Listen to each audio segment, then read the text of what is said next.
Good afternoon and welcome, everyone. As most of you know, I'm Craig Snyder, the president of the World Affairs Council of Philadelphia. We've gathered this afternoon on a day in which I think it's fair to say most people's attention is on events in our own country.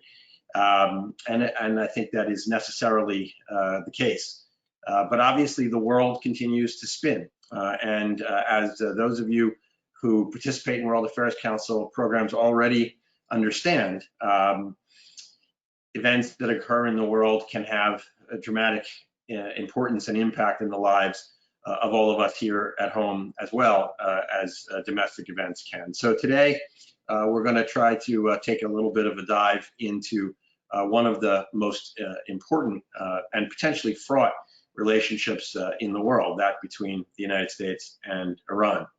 We're pleased to have in our audience today World Affairs Council members here in Philadelphia, some folks who've traveled on our educational tours from all around the country, members of other World Affairs Councils around the nation, and also some of our high school and college students who participate in our education programs.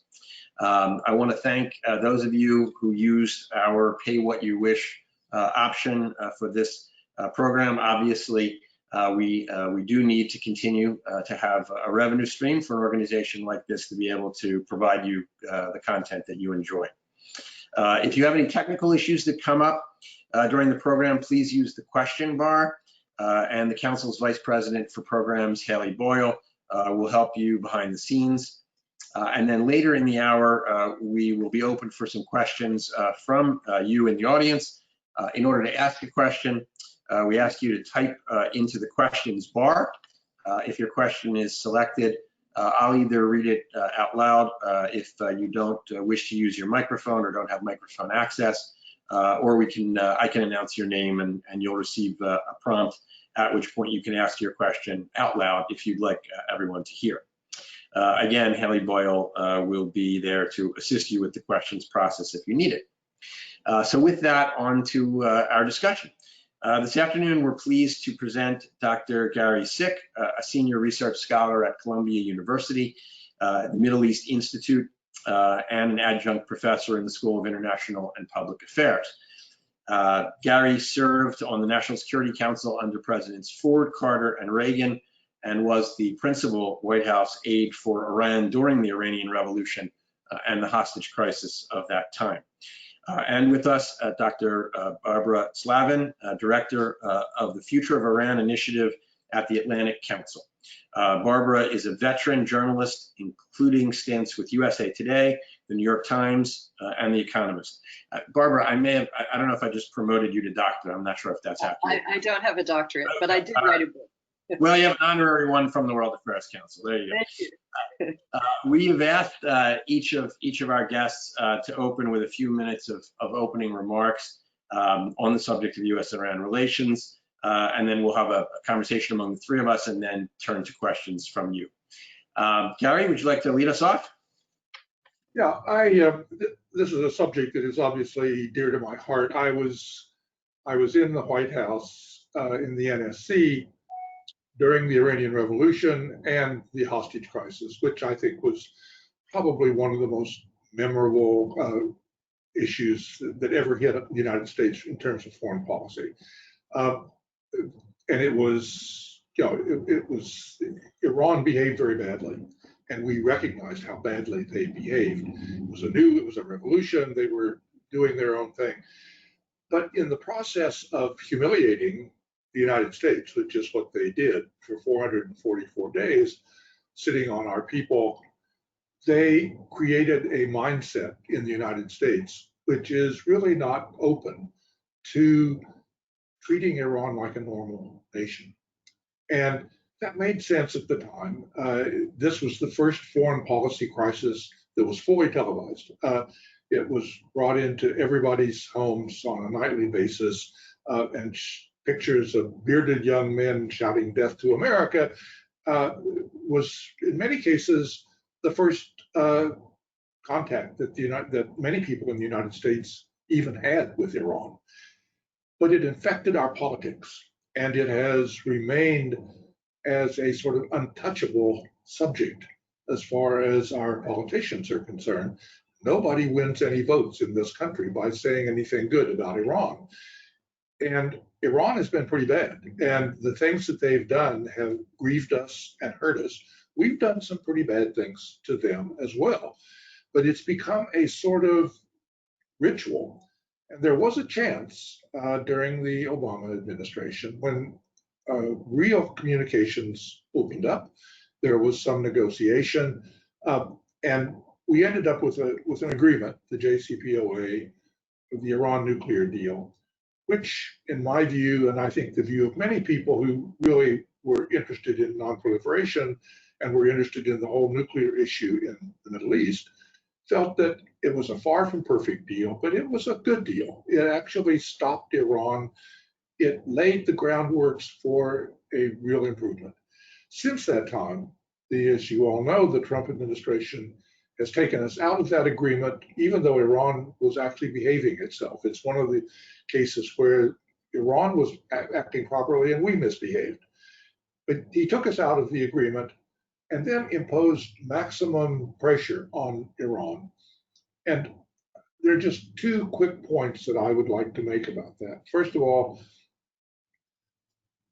because of this obsession that we have with Iran, I think we have actually, we sort of bet the farm on this issue. Basically, we've said, we're going to basically offend everybody in the world, all of our allies, all of our friends, everybody, just to show Iran who's really boss. And we're going to do it in a way that is going to be humiliating to them. And basically, either they give in or it'll just go on indefinitely. It's going on indefinitely, and that is a real problem. And I think we overreached. And the second point I want to make is that in doing so, we did risk our relations with our allies. We risked getting stuck because of our misuse of the sanctions, which I think have really been abused in this case, of getting called on that and perhaps losing that capability in the future when we might actually really need it. So I think that our obsession with Iran has led us down a sort of dark path, and I don't like where we're going, and I really think that we're going to have to stop and rethink our situation. It's time for something to change. Thanks, Gary. Barbara, please. Yeah, first, thank you so much for inviting me. I wrote a book called Bitter Friends, Bosom Enemies about missed opportunities between the United States and Iran over the last 40 years, and there have been many. Yes, Iran took hostages. Iran has been a supporter of groups that we regard as terrorist, has committed acts of terrorism, has held Americans hostage, not just 40 years ago, but more recently. However, the United States sided with Saddam Hussein during the Iran-Iraq War, provided precursors for chemical weapons that killed thousands of Iranians. There were opportunities at the end of that war that were not sufficiently taken advantage of, I think, by both sides. Iran tacitly supported the Gulf War of 1991, didn't get anything in return, was shut out of Middle East diplomacy, was demonized in the 90s by the Israelis with some good cause. But again, there were opportunities that were missed. After 9/11, the Iranians helped us in Afghanistan. They supported a group called the Northern Alliance, which got rid of the Taliban. They helped with their diplomacy to set up the first government after the Taliban were overthrown. They are helping us to this day, pushing the Afghans in Kabul to come to some sort of agreement so that they can sit down with the Taliban. And we can talk about some of that diplomacy if you like. They are a pivotal player in the region. For their help after 9/11, they got put on a so-called axis of evil by George W. Bush in an infamous speech in 2002. The US said that they should basically take a number, that regime change would come to them next, and we didn't want their help in Iraq. Well, we all know what happened after the US went into Iraq, and we all know that Iran has emerged as the most influential foreign power in that country. So there have been many mistakes and worse that have been committed by the United States. And it's extremely unfortunate, as Gary said, that we actually had a process which led to an agreement, which created channels for high-level dialogue between the United States and Iran under the Obama administration that were tossed away like a used Kleenex by the Trump administration without any real consideration, frankly, as to what might come next. I think it's primarily domestic politics that has dictated certainly this administration's attitude toward Iran. President Trump promised he would get rid of the Iran deal because certain of his supporters didn't like it, and so he carried out that promise. He didn't really care. It was only that it was Obama's deal, and therefore it had to go. And now, 2 years after the U.S. quit the deal, we are essentially in a stalemate with Iran. I want to mention one good thing which happened today. There was an American, Michael White, a Navy veteran who had been held in Iran for 2 years on bogus charges, who was released. And the Swiss helped Bill Richardson, former governor of New Mexico, yes, and a former U.S. official and very expert at hostage negotiations, helped provide the channels to get Mike White out. And in return, there are actually 2 Iranians who've been freed, and one is already back in Tehran, the other is on his way. So every now and then we do manage to do something that's constructive.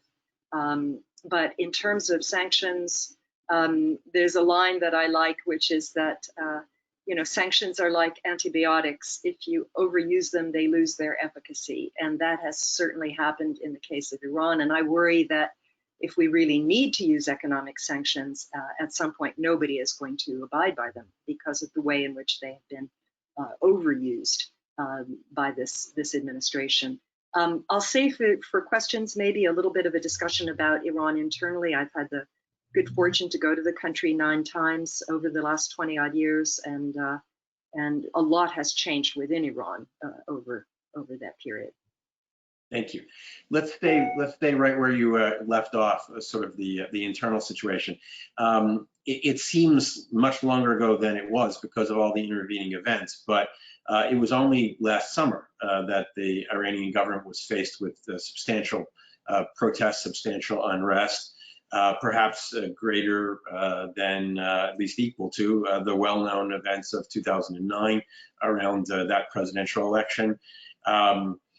In the rapid-fire events of this year, the relationship between the Iranian government and its people, I think, has been whipsawed from support for the regime around the U.S. killing of Soleimani, and then perhaps a lessening of support having to do with dealing with the pandemic. So if you could sort of walk us through what you think that sort of current domestic political situation is at this point. Sure. I have to tell you that I started going to Iran in 1996, and Iranians that I have met over the years have always complained bitterly about their government.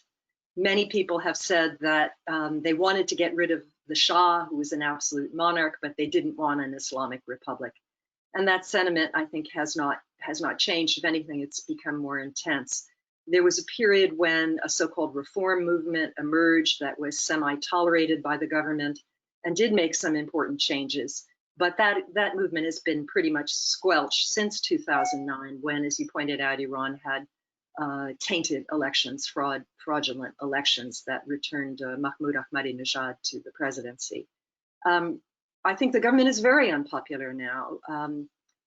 In recent parliamentary elections in February, only 40% of the electorate turned out according to government figures, and that's a historic low, very, very low for Iran, which demands that people vote as a show of support for the regime. People are angry because the economic situation is terrible. Also, the government mishandled the COVID situation very badly, did not shut things down, partly for economic reasons, didn't stop flights to China, which has become Iran's most important economic partner because of American sanctions. So there's a lot of frustration, a lot of anger. But just being mad at your government doesn't mean you want regime change. that is brought about by foreign powers or a bunch of exiles who've spent 40 years griping outside the country. And I think we make a big mistake when we look at Iran and we assume that demonstrations equals regime change. The government is very powerful. It has extremely powerful organs, security organs, that have managed to keep a tight hold on these demonstrations. They admitted the other day that they killed several hundred people back last November when there were massive protests because of a sudden increase in gasoline prices, which caught people by surprise. So until I see defections on the part of security services in the way that Gary observed in the run-up to the 1979 Iranian Revolution, I think this government is going to stay. And one other point, and that is that US sanctions and pressure strengthens the most hardline repressive elements in that system, because they look at Washington and they say, those people are out to get us. And so we have to crack down even harder. Could I just add a note? A couple of Iranians that I know who are really very knowledgeable and are not, in the sense that they're not political in the sense that they're spokesmen for the government one way or the other, or even people who are anti. They say privately that the support for the government in Iran today is in the neighborhood of 20 to 30%. That's sort of the people who will always support them, who are going to be there. If that sounds familiar to you in terms of other countries that we know, it is very similar, actually. There's a base there that supports them. But beyond that, the question is, for many of these people who don't like this administration, what do you do about it? They've been through a revolution within living memory. And as Barbara said, they didn't get what they hoped for. And they've learned that revolutions are very costly, they're very damaging, and in the final analysis, you often get something that looks an awful lot like what you left before you had the revolution. And the Shah resembles nobody as much as he does Khamenei right now in terms of the way he presides over this government. So they've ended up with something that looks very much the same. But you've got to remember that Iran is also a very rambunctious and politically active place. They have had roughly in the last century, they have had two really major revolutions that are world-class revolutions, and three sort of close calls where you had enough, and depending if you want to count 2009, but I don't, where they've really changed politics in a dramatic way with people out marching in the streets in large numbers. There's no other country in the Middle East that can say that. Iran is unique in that sense. So there are people who are really thinking about regime change in Iran, and they're quite capable of it. But when we get in and tell them what to do, and in effect make everybody in the country's life really miserable in the effort to force them to do what we want them to do, they're also very stubborn. And I don't think that that's a very attractive proposition, and I think we really made a mistake. For the first time I ever heard anybody say that Iranian government is not going to last another 6 weeks was in 1979. And people have been saying it regularly ever since. They've always been, someday they're going to be right, but not for the reason that they think. You've obviously, both of you, launched us in a lot of different directions that I want to follow up on. I think one that we may be able to do kind of relatively quickly is the question about COVID-19 and sort of why Iran was so much harder hit than other countries in the Middle East. Is the answer the relationship with China? Is that what it comes down to? Yeah. Well, that's part of it. That's part of it. Also, Iran was having parliamentary elections at the end of February, and it didn't want to postpone them. And so, that was a perfect environment for spreading the disease. They were also very slow to shut down religious shrines. And for the base, Friday prayers are, an important event. So that was another way in which the disease was spread. And I'm afraid now, actually, they sort of got a handle on it. They did shut down for a month or so, but then they reopened because of the impact on the economy. And now the numbers are spiking again, more than 3,000 cases a day in the last couple of days. And there's tremendous worry that they're not going to, that they can't afford, because of sanctions and everything else, to tell people to stay at home. So I'm worried that the death toll will continue to rise. So both of you are, I think it's fair to say, not great fans of the policy toward Iran that has been pursued by the Trump administration. So I want to ask a few questions that sort of are in the nature of devil's advocate to extrapolate a little on those views. I want to talk about the Soleimani attack. And its aftermath. When the attack occurred, there were really loud proclamations in the United States by lots of observers of the issue that said it was a foolhardy escalation and it would almost certainly lead to war. There was a lot of war talk. Well, we haven't, thank goodness, had that war, and people who I have seen right supportive of the attack make an argument that say the mission did exactly what it was designed to do, that it actually de-escalated what had been in the months before that a kind of ratcheting up of kinetic actions by the Iranians, and it therefore sort of restored deterrence. In other words, that it prevented war rather than caused it. How do you respond to that argument? Gary, why don't we start with you this time? Okay. January 3rd, for that attack did in fact lead to a lot of talk about war, and that talk about war had been going on for some time before that. This was not something altogether new.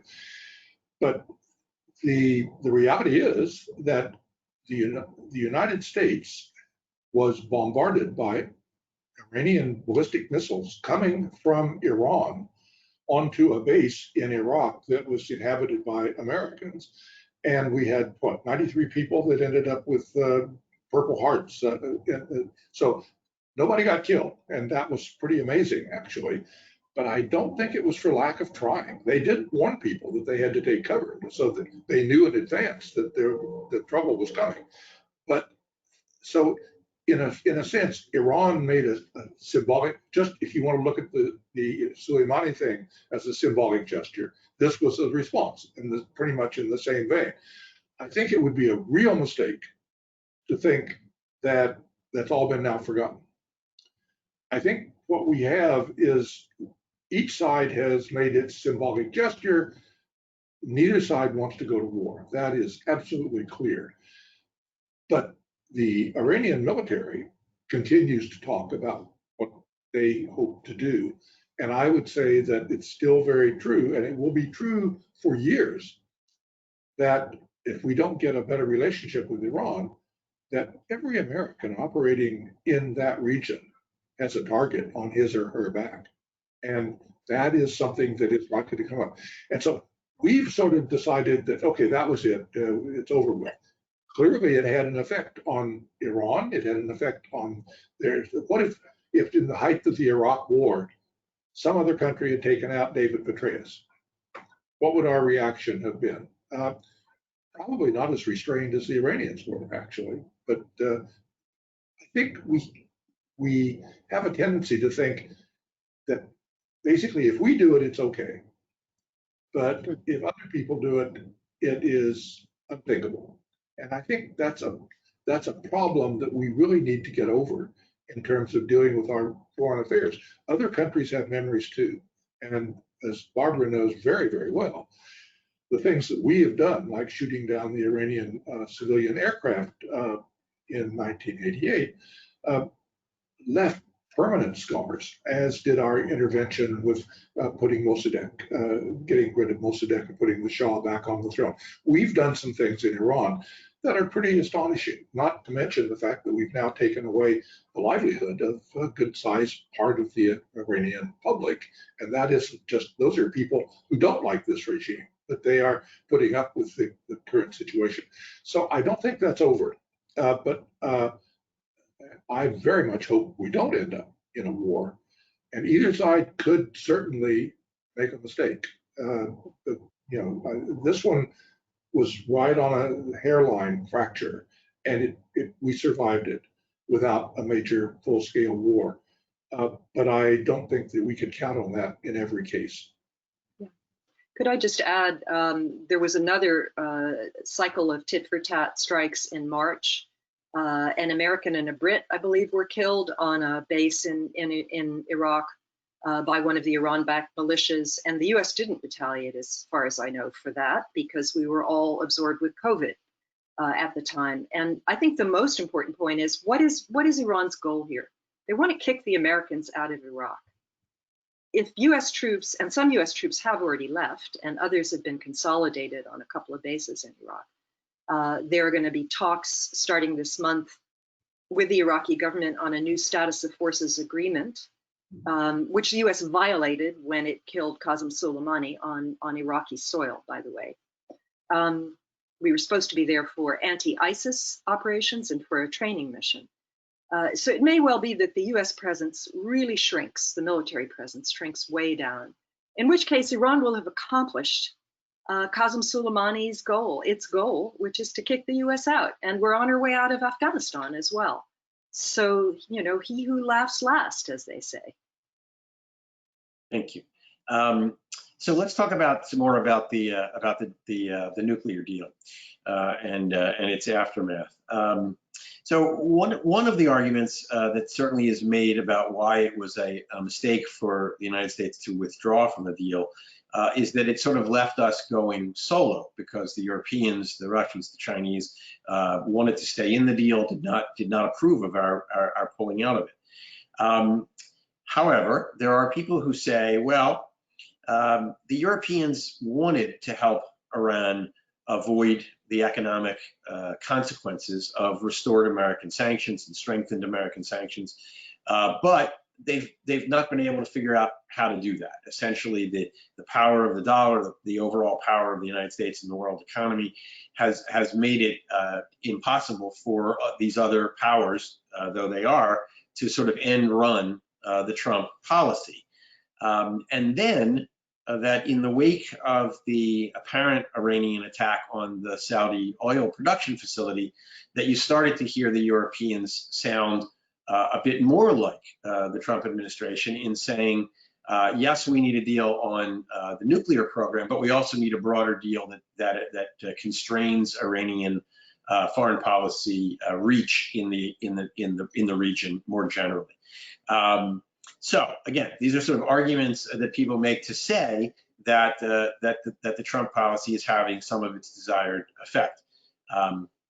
Barbara, you shaking your head, so jump in. Look, the Europeans are furious at us. The JCPOA, the Joint Comprehensive Plan of Action, was a major achievement for European diplomacy. And the EU is still the convener of meetings of something called the Joint Commission.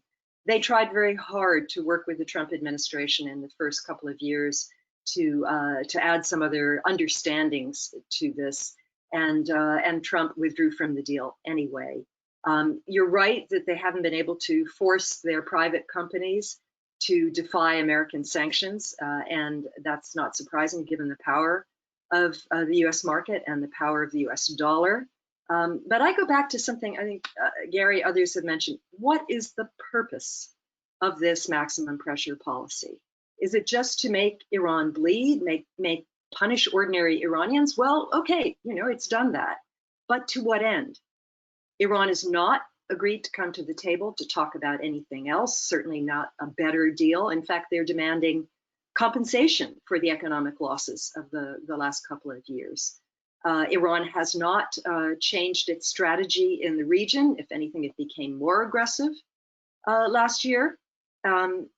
So I just, you know, and it certainly is not treating its own people any better. So I just fail to see the point of all of this, except Donald Trump beating his chest and trying to look manly, which, as we've noticed, when it comes to other issues, he regularly does, and usually with disastrous consequences. Forgive my partisan remark.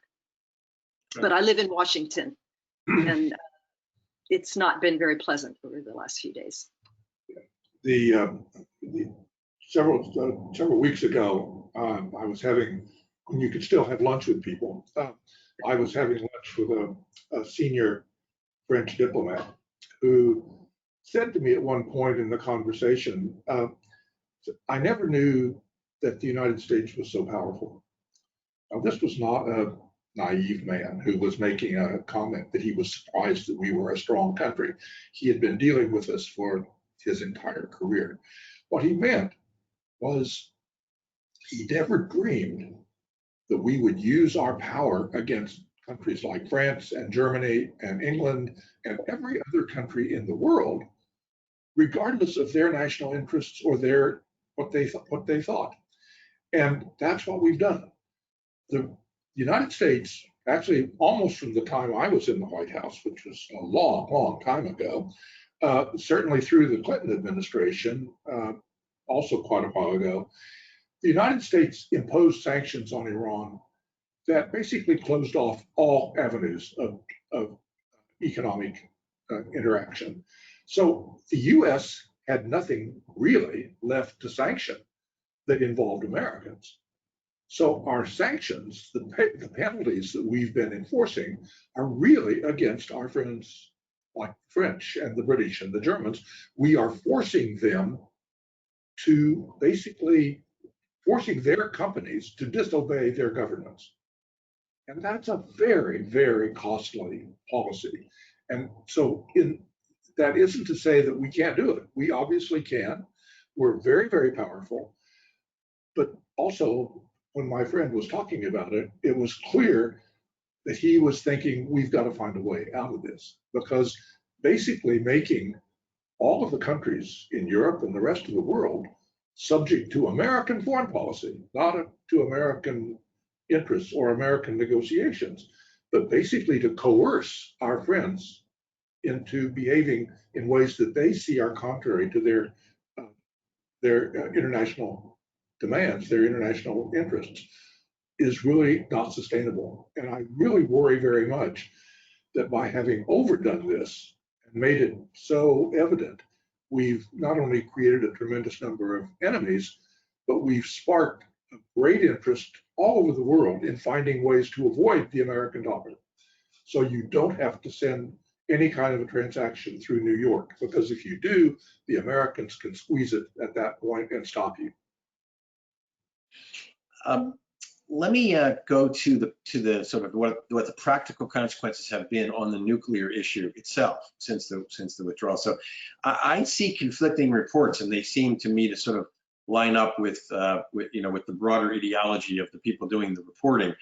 So I'm trying to ask sort of just a kind of a basic factual questions. What have the Iranians done, if anything, that they wouldn't have otherwise done if the JCPOA had still been in place?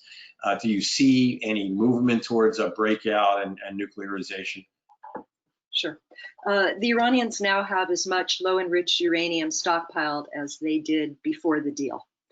They have enough low-enriched uranium, which, if further enriched, you could make a bomb from it.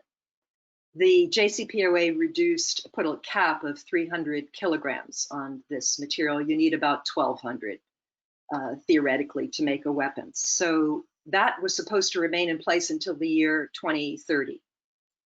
And what the Trump administration has done is advanced the Iranian nuclear program by leaving. Now, it's low enriched uranium. It's enriched to 5% U-235 or under. You need 80% enrichment to make a bomb. Iran has not even enriched to 20%, which it had done prior to the JCPOA. But they have the stockpile now.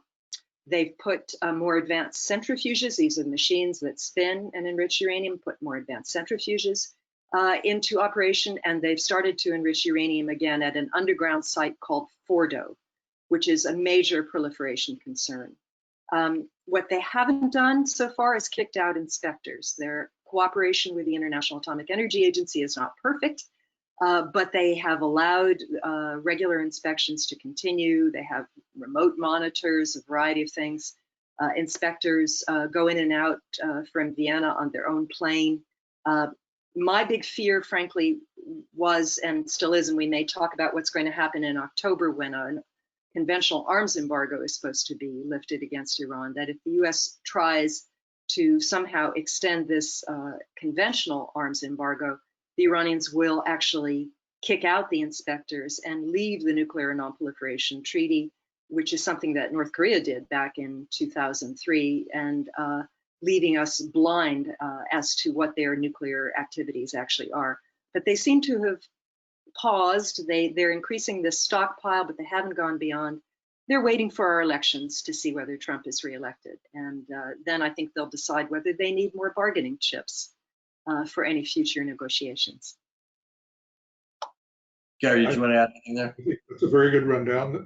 We are also removing waivers which permitted countries to cooperate with Iran in stopping them from building a nuclear weapon. By taking those waivers away, we're in effect inviting Iran to build a nuclear capability that we had negotiated away. So this is where I come down in terms of my own long experience of watching this play out, that it's a kind of a game, that a mind game that people play, that we are behaving in a way that, I mean, if you care at all about Iran's nuclear capability, you should keep those waivers there because they guarantee that Iran won't do something bad. And we're doing away with the waivers, and it's as complicated and people don't understand it, but the reality is we're removing all of the limitations on Iran's nuclear program. And indeed, they have not rushed to build a bomb, thank goodness. But I mean, we're getting back to the point that we were at when we initially started. And the reason we started negotiating the JCPOA was because Iran's nuclear program was getting so close to breakout point that you couldn't stop it. That basically, if they kept going in that direction, they would be at a point of no return where you couldn't stop them without going in with like a major invasion. That's why we did it. And now, because by our own choice, we are making, in effect, encouraging Iran to go back and do it again. And that is, there's something absolutely illogical about that, no matter how you look at it. And I say it's kind of a mind trip. And I think it does go back to the hostage crisis many, many years ago. Thank you. So I have 2 questions left, and then we'll go to some questions and comments from our audience. The first is sort of kind of a theoretical question, if you will, and that is about sanctions as a tool. And you've each kind of teased that out a little bit, but I thought we could look at it a little more. As a student of American foreign policy that's getting kind of long in the tooth, as I am, I have seen this debate over decades, and it just seems like you have the same arguments that are made in favor of sanctions and against sanctions applied to different countries at different times, but the parties applying them just seem to sort of switch sides. So back in the 1980s, you had folks more on the American left in favor of sanctions on the apartheid regime in South Africa, and you had Republican hawks saying, you're only hurting the people you're trying to help. It's going to make the regime be more, more obstinate, and it's going to just backfire. It's a blunt instrument. It won't work. And in many other cases, including with respect to Iran, the arguments seem to be very similar to that in structure, but they just sort of switch sides in our political divide. So I guess my question is really kind of a philosophical question, and that is, what role do you see, not just with respect to Iran, but as students of American foreign policy, what role do you see for sanctions? When are they appropriate? When do they work? Do they ever work? Anybody who wants to take it up? Well, I'll just say one word, and I know Barbara has something, just very, very briefly. I really believe in this case, sanctions work. Sanctions are making Iran suffer enormously. The real question is not whether the sanctions actually perform well, because they're doing what they've been asked to do. The question is, for what purpose? And so that's why you have a bifurcation on the political side, is because the objective in South Africa was to get rid of a apartheid regime, and that appeals to a certain body of opinion in the United States, and so forth. So it was the outcome that was the thing that was argued for or against, which in fact, in that case, it did work. But in this case, I would argue that we're making things worse, but we don't have a purpose. And so the sanctions themselves are extraordinarily effective. And but whether they actually produce the results that you would hope is another matter entirely. And I think Barbara has something to say. Yeah, no, look, sanctions only work when, in my view, when they have strong international buy-in and they have a clear objective. And the current sanctions have neither. European companies, yes, they're abiding by it, but European governments are furious. Many people in European companies are furious too. And so they are doing this reluctantly, and they're beginning to build workarounds, like something called Instex, which the Europeans have created for non-dollar denominated trade, euro denominated trade with Iran. Chinese are continuing to buy Iranian oil, not as much as they used to, but still a fair amount. We're in danger of creating a coalition of the sanctioned.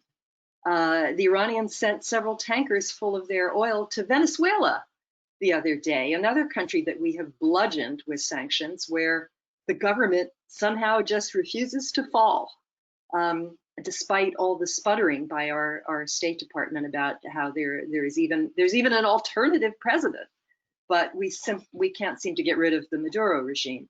So you need international buy-in, you need a clear objective. The sanctions that were imposed from 2010 up until the JCPOA, or 2014 when they started to be lifted, had international buy-in. They were backed by UN Security Council resolutions. Russia signed on, China signed on, and the objective was a nuclear agreement, which we got. I don't know anyone who can explain to me what the objective for the Trump policy is, apart from pure cruelty and sadism. I mean, these sanctions are hurting people. They're hurting our European allies, our Asian allies who used to trade with Iran. But what is the objective? Thank you. Okay, last question is maybe a little bit whimsical. I don't know. The three of us can remember a time when Iran was America's closest ally in the Middle East, so-called unsinkable aircraft carrier, the basis of America's strategic position in the region. Can you ever envision a time in which there once again are not just normalized relations, but positive relations between the two countries? It's a long way away.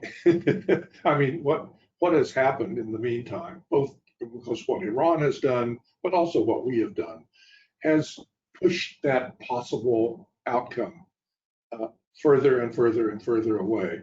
So that even if we restore diplomatic relations tomorrow, it would still be a very, very long time before we could ever build a degree of trust that would actually let us cooperate the way we did when we basically asked the Shah to represent our interests in the Middle East. And that's what we did. Yeah.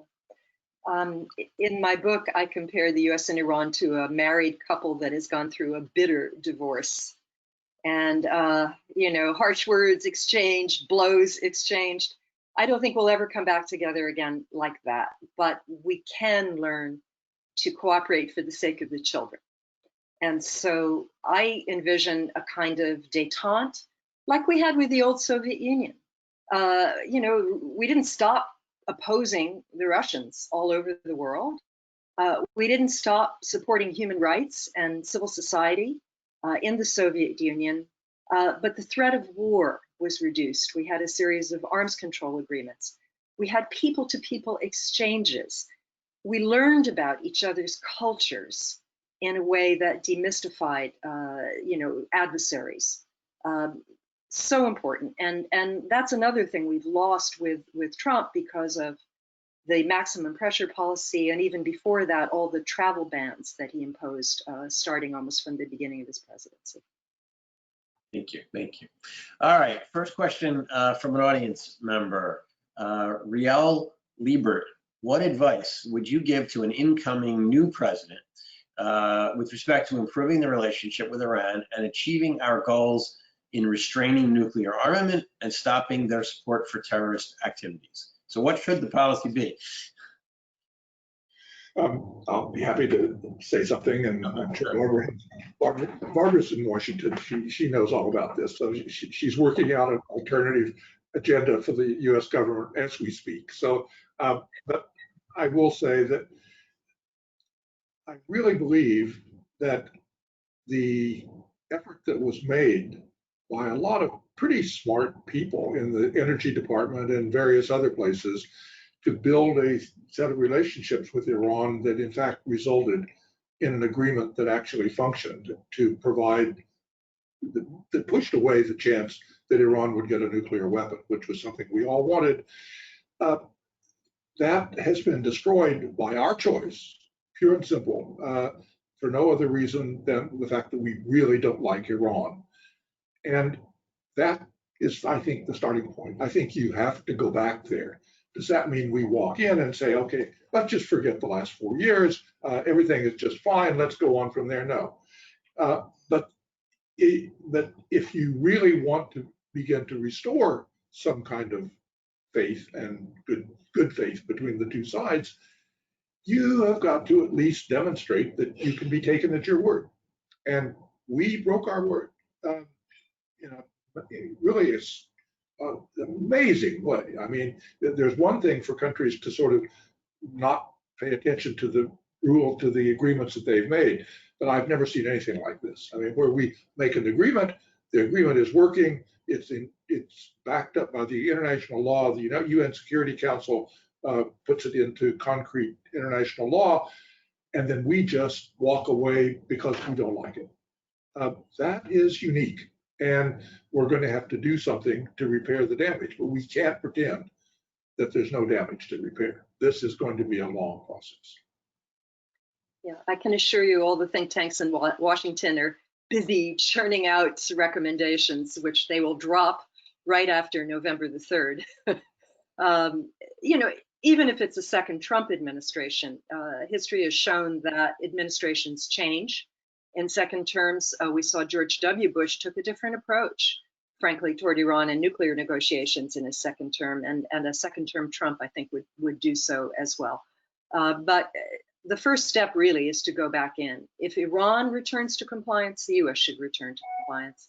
And then we can begin to talk about the flaws in the agreement that both sides have found, and also about the other issues. But I really think the US has to return to the agreement first. Thank you. All right, we have a comment from a member of the audience, Mary Brody, and forgive me because it includes a commercial for the World Affairs Council, but the comment is, I strongly recommend the WAC Philadelphia's Iran tour.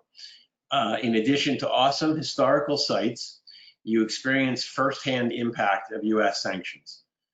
As always, the sanctions directly impact those least able to deal with them. For example, Iranian children didn't have access to needed medicines, bazaars were empty, the economy was stymied by the sanctions, and an amazingly resilient, well-educated population experienced living under the thumb of US actions.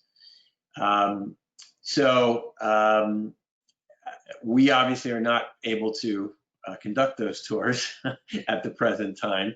And we had discontinued our Iran program even before COVID in the wake of the Soleimani action and the fear of people's safety. But Barbara, you mentioned people-to-people exchange, and I guess this comment sort of gives rise to that question. Is that something you think is possible in the US? If I were president, January 21st, is it? Day one, end the travel bans, which have disproportionately affected Iranians. We used to get 30,000 Iranians coming to the US every year, mostly to see relatives or to go to school. And that all has been ruined by the travel bans. Go back into the deal. The State Department had, from 2006 on, an international visitor leadership program that included Iranians. There were hundreds of Iranians and Americans who took part in various academic exchanges on issues like public health, on issues like the environment, earthquake prediction. Iran produces first-class scientists despite everything. Many of them wind up leaving the country and coming to the West. But there were a number of these exchanges. We should resume those programs if the Iranian government is willing to. I'm not sure they will be. I think the impediment now will be greatly on their side. But we have a lot in common. We have a lot we can offer each other. And I'm so delighted that a lot of members of World Affairs Councils have had an opportunity, particularly since 2013, to take these trips, because I think they're real eye-openers. When people see this country of 80+ million people with all of its gorgeous history and have a chance to actually talk to people, I think it makes a huge difference. Thank you. Another question. This one comes from one of our staffers. If we are at the point where we are basically waiting for the final straw that breaks the camel's back in terms of going to war, in terms of full-scale war, as Gary had said, we were very close to breaking out into full-scale war after the killing of Soleimani. What would we have to expect could be the trigger, and is that something that we should really be concerned about with the current administration? I think, from my perspective, the one thing that is really saving us, and has been actually for the last couple of years, is the fact that President Trump really does not want a war in the Middle East. I think that he's made it very clear. It's the one thing that you can actually, be certain of. And so he's been prepared to sort of pick away at the margins, but in terms of actually going in, and there's a very large number of influential intellectuals in this country who openly call for us to bomb Iran. I mean, that is, they think that is the real answer. Sanctions aren't enough. You haven't destroyed enough. You need to actually make your point more forcefully. Fortunately for all of us, that advice has been turned down by multiple administrations. This is not the first administration that had that advice given to it, and we have managed to, I think, dodge that bullet. But that is, there's nothing good that would come out of an American-Iranian war. If you think that the invasion of Iraq and all the things that came out of that was a good idea, then you're really going to love an invasion of Iran, because it will be all of those problems multiplied by 10. The Iranians are prepared. They are not able to project force very well, but they can really fight on their home territory. We were worried about Saddam putting together a way to defend himself with guerrilla actions and that sort of thing. He didn't do it, actually, or didn't do it very well. The Iranians are prepared for that. They have got a trained body of people who will fight for every inch of the territory all the way along, and bombing them just won't do it. So if you really do want to go in and change Iran, which is what an awful lot of people do. The other thing that I think is worth mentioning is we have a storehouse of people, basically going all the way back to the days when you could have the Peace Corps operating in Iran. We have people who are married to Iranians one way or the other. We have people, we have more than 1 million Iranians living in this country. So we have a tremendous body of expertise, knowledge. Those people don't all agree with each other and they're not all on the same page, but they're certainly a resource. And if we really want to learn about Iran, there are ways that we can do that in this country and become more knowledgeable than we have been in the past. Okay, we're going to take one more question and then we'll wrap up. This is from Ida Goestani. How do you think the United States-Saudi relations affect the prospect of improving U.S.-Iran relations moving forward, especially in the case if a new president attempted to rejoin the JCPOA? Let me tack on to that before we leave and ask the same question also about U.S.-Israeli relations. So how does a president try to, triangulate among those three relationships that we need to maintain in the region? Gary, go ahead. Go ahead. Look, we've had zigzags on this, and it's been very damaging to our credibility. President Obama, the Saudis were angry about the deal, but they did accept it. When Trump came in and they saw that he was ready to bury it, they supported that. But I think they now see the results, and perhaps they're not as happy as they were, especially after the attack on their oil installation. And they've also seen that they can't count on the United States to be there for them militarily. Israel is divided. Bibi Netanyahu hates the nuclear deal. He's always used Iran as a foil, as a scapegoat for lack of agreement with the Palestinians. He's blamed them for everything, sometimes justifiably, sometimes not. But there are other Israelis who think that it was better to have the JCPOA than to have nothing. So I think if a Democrat comes in, both Israel and Saudi Arabia will have to adjust to a different U.S. policy toward Iran, and they will. And the big difference, I mean, when we're talking about what a new president would do, the one thing you've got, President Trump made his very first trip to Saudi Arabia.